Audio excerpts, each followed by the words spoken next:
જૂનાગઢમાં દંપતીએ કરી આત્મહત્યા. પતિના વિયોગમાં પત્નીએ પણ ગળે ફાંસો ખાઈને જીવન ટૂંકાવ્યું.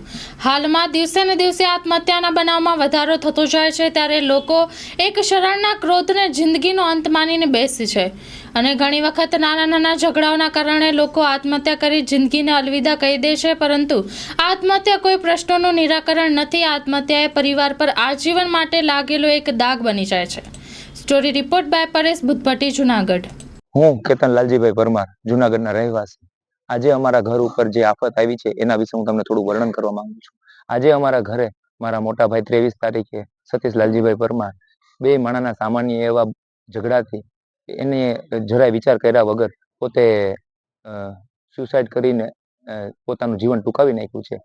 મારા ભાઈએ અને એના જ વિરહમાં એની પત્ની, જે મારા ભાઈની આજે ઉત્તર ક્રિયા હતી ત્યારે વહેલી સવારે એણીએ પણ ગીતાબેન સતીશભાઈ પરમાર એણીએ પણ જરાય વિચાર ન કર્યો, એના બાળકોનો બે માણાએ વિચાર ન કરી અને એણીએ પણ પોતાનું જીવન ટૂંકાવી નાખ્યું છે. મારા ભાઈને 16 વર્ષની દીકરી અને 11 વર્ષના દીકરાને બંનેને એ પોતે મૂકી અને પોતાના સામાન્ય એવા ઝઘડાથી એ પોતે એનું બાળકોનો વિચાર કર્યા વગર બંને ચાલ્યા ગયા છે અને અમને બધાને દુઃખમાં મૂકતા ગયા છે. આજે આપણે એક સામાન્ય ઘરમાં ઝઘડાથી જો આવો નિર્ણય લઈ અને બીજાને બધાને દુઃખી કરવું હોય તો એ કઈ દુઃખનો વિકલ્પ નથી. મિત્રો, આ આપણે બધા જીવનમાં જાણવા જેવું છે કે આનાથી આપણે શું શીખીએ છીએ. આપણે અત્યારે દુનિયામાં કયા રસ્તા ઉપર જઈ રહ્યા છે. કુટુંબો જ્યારે સાથે હતા ત્યારે આવા અણબનાવ બનતા તો વડીલો છે એ આપણને આમાંથી પાર કાઢતા હતા અને પોતાનામાંથી જે મન દુઃખ હતા એ દૂર કરતા હતા અને બંને ભેગા રહેતા અને વર્ષોના વર્ષો જીવન જીવતા હતા અને હસી ખુશીથી જીવન જીવતા. પણ અત્યારે સામાન્ય આપણા માણસો પાસે જીવનમાં બધુંય છે, પણ જો ઘરમાં સામાન્ય એવા કંકાસથી તમે તમારા જીવનને મામૂલી સમજી અને ત્યજી દો છો, એ કઈ દુઃખનું નિવારણ નથી.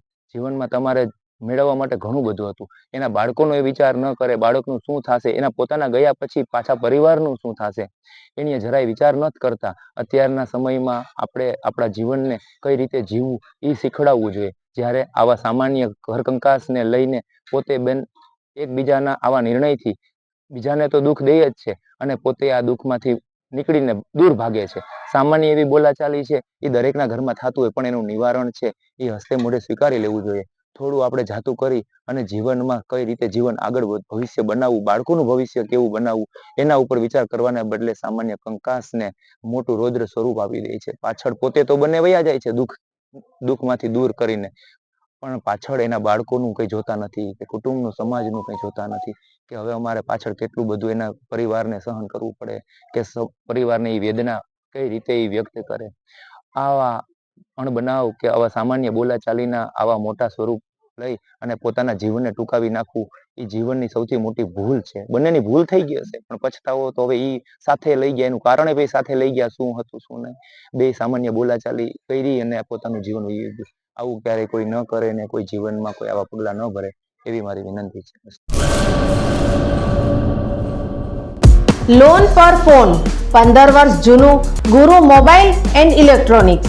દરેક કંપનીના જૂના અને નવા મોબાઈલ લોન ઉપર મળશે અને ઇલેક્ટ્રોનિક્સ આઇટમો ફ્રીજ, ટીવી, વોશિંગ મશીન.